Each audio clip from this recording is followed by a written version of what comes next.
Welcome to my channel, Riley Reads. My name's Riley. Today I'm going to be talking to you about my goals for this year and the books I read in January. So, start with my goals. Last year I finished off the year reading 55 books and my goal was 25, so we did pretty good in that regard. To challenge myself this year, I want to read 65 books.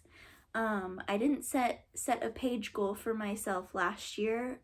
This year, I set my page goal to 20,000. So we'll see how good that goes. I don't think I've ever made a page goal before. So that was quick and easy.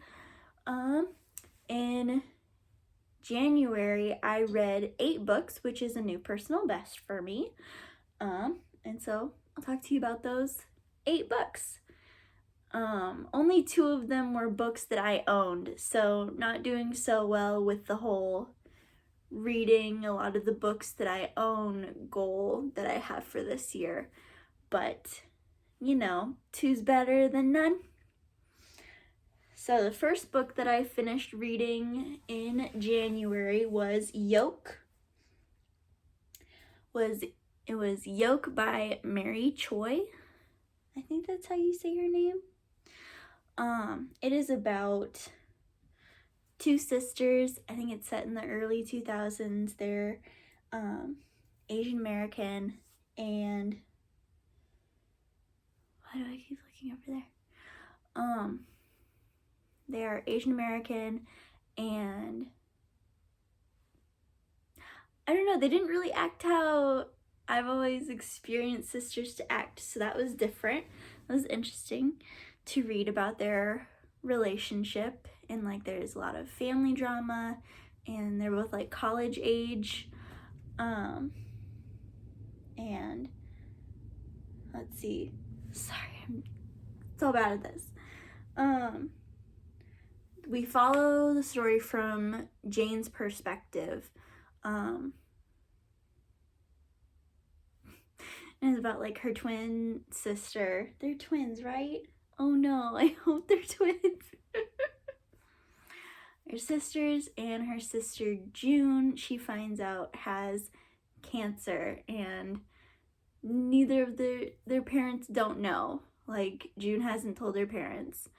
And so it's all about navigating the paranoia that your sister this disease might take your sister, and their history and that sort of thing. And so it was a really interesting book. I think I gave it 4.5 stars. I really enjoyed it. I enjoyed the different perspectives. I enjoyed I'm finding that I really enjoy reading from perspective of women who aren't nice and great all the time, and that sort of thing. So I liked it. It was a good one. Okay, I read four poetry books last month, which is probably why I read 8 books. Probably why I was able to read 8 books is because more than half of them were poetry books. So the next book I read was Time is a Mother by Ocean Vuong. I really enjoyed it. I wish I had, that was the copy that I ordered from the library. I requested from the library. And I wish I had gotten a physical copy so I could have marked it up and tabbed it and stuff. I think I would have gotten more out of it.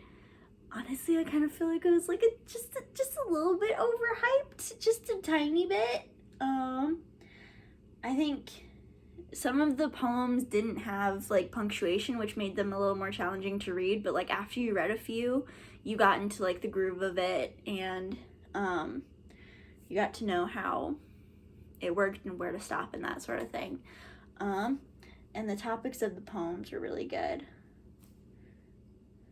Sorry, I'm looking in my review of the book.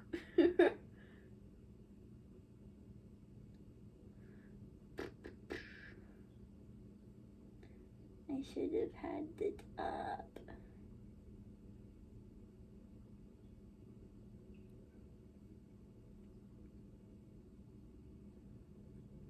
Oh, there it is. Yeah, it was my first time reading Ocean Vuong. I hadn't read any of his other poems or his book. And yeah, I didn't expect some of them to be like funny. Like, I found myself chuckling at some of them.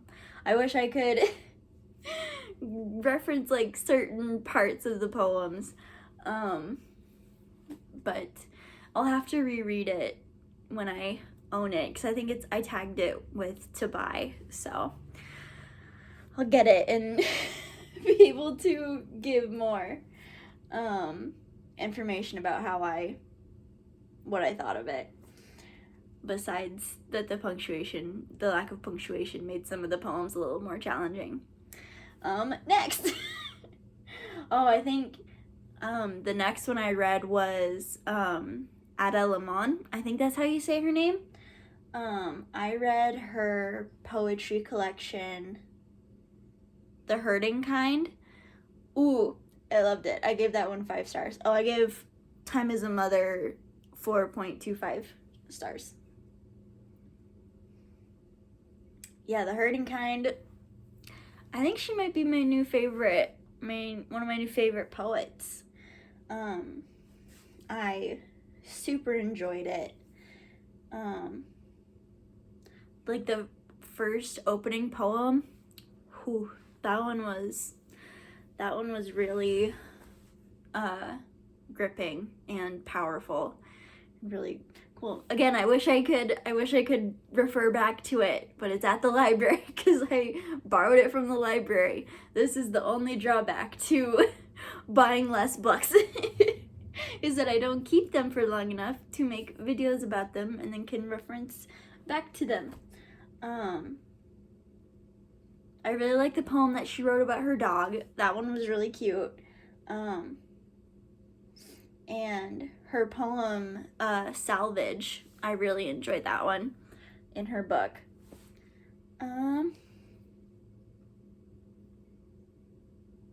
Oh yeah, and the themes she had a lot of reoccurring themes of nature and animals that I thought was really cool. So yeah, I gave that one 5 stars. I want to read more of them, and I'll buy them instead of borrowing them from the library. Or I'll just make videos more often, whichever. The next one that I read for this month is called Not a Lot of Reasons to Sing, But Enough. And that is by Kyle Guante Tran Meyer. And I gave this one 5 stars. It was so good. It is a collection of poems that's set in the future when we start sending misfits and storytellers and those types of outcasts to the moon. And this poetry collection follows a human and a robot as they go around the moon traveling and performing poetry. And there are scenes where the human is on panels with different types of people and writers. And I really like those. I really like those poems where it goes back and forth. It's a lot about activism. And it's so good. So good. I loved it so much. I want to read more about being a good activist and that sort of thing. And the sci-fi elements were really cool. They made sense. And that you learn the history of the people and how they got there and the decisions that made them live on the moon.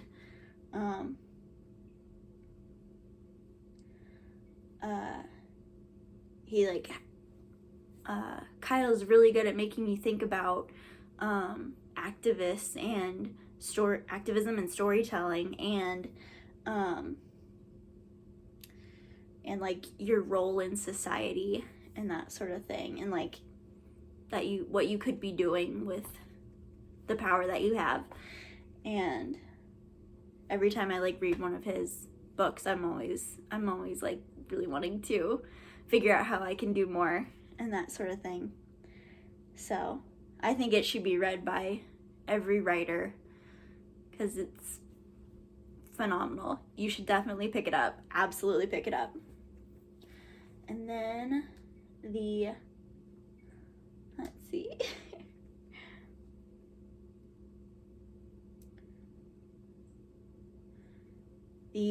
The next poetry book I read is Ocean Vuong's first poetry collection, Night Sky with Exit Wounds.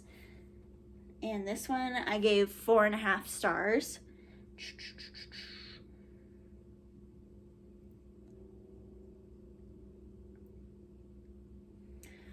A lot of the poems in this collection had to do with his dad and immigration, and his sexuality.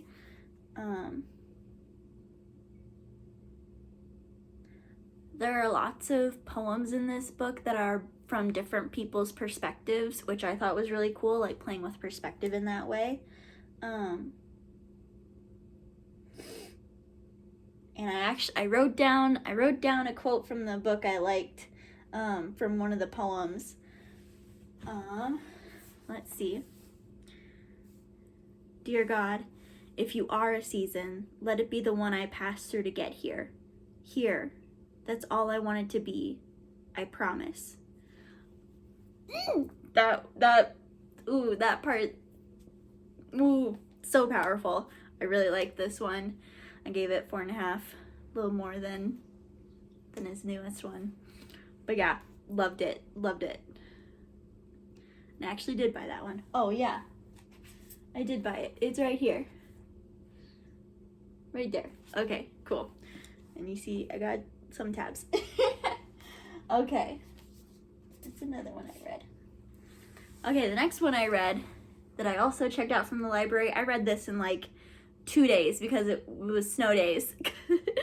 We got 2 snow days in January, and I finished this over 900-page graphic memoir called The Third Person. It is by Emma Grove, and it is about her experience trying to get approval to do transgender, like transition therapy, and get like the medicine to transition from like a therapist. But by going to therapy, the therapist figures out that she has dissociative identity disorder. And it's all about her navigating this with this therapist who isn't exactly trained to treat patients who have dissociative identity disorder. And so it's about her struggles doing that. It was really informative, and like, we hate Toby. What the heck? But like, and Toby like tells her like, I am not trained in this, but she's like, I don't want to get comfortable with someone else. And so Toby's like, okay, should not have done that. Should have insisted that she get someone else. But we see Emma's childhood and growing up, and how her identity disorder came about, and that sort of thing. It was very interesting and very reflective for her. It might be I don't know, kind of triggering depending if you're transgender or something, or if you want to transition. I don't know how this one might read for you. But yeah, Toby, we hate Toby. We hate him. But I gave this 5 stars because it was very interesting to read from her perspective and see that. I thought it was interesting. Cool. Next one. Okay. The next one I read is called Breaking Hate, Confronting the New Culture of Extremism by Christian I don't know how you say his last name. Picciolini? Oh my gosh, I probably butchered it. This is Christian used to be in the white nationalist, white supremacy group, but he has since moved away from it, and now because he like knows the insides of the white nationalist movement, he works to bring people out of it who want to come out. He makes connections with them, and he's able to understand why they would want to join the movement. And this book tells stories about him bringing people out of the white nationalist movement, and gives like tips on how he was able to do that.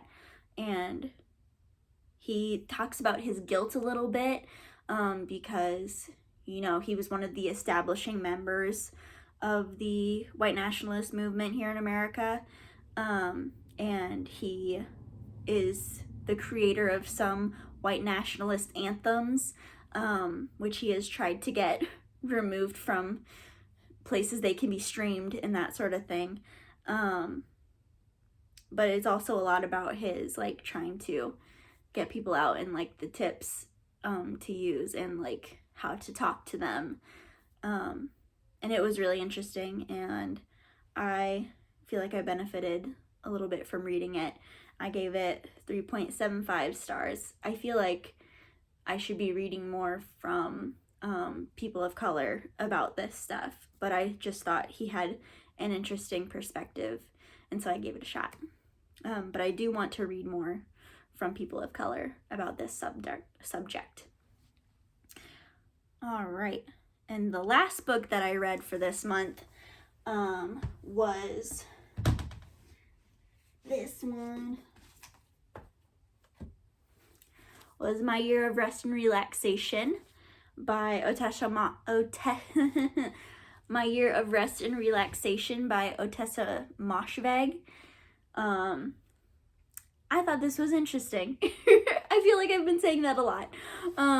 But I thought it was good.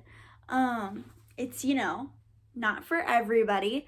I think I only gave it 3 stars. Because, I don't know, nothing particularly crazy happens. This is about a young woman who lives in New York. Both of her parents are dead, and they left her a lot of money, and she's just kind of feeling empty. Oh, I should say, trigger warning. If you want to read this book, trigger warning for depression and trigger warning for drugs. She takes a lot of drugs because she just wants to sleep the next year away, and she's under the impression that if she's able to sleep the year away, then she'll wake up and her life will be better. I'm not quite sure about the logic with that. So this is about her story with that.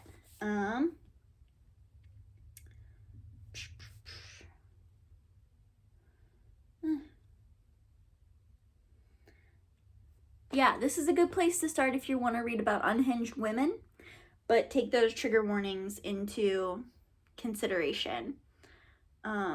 It was interesting to read about her relationship with her parents and also her relationship with her friend. But yeah. I'm gonna keep this, but it was only a 3-star. I didn't walk away from this learning much, but it was interesting to read about her, this unnamed narrator. So, yeah. Those are the books I read in January. Thank you so much for watching, and I will hopefully see you soon. Bye.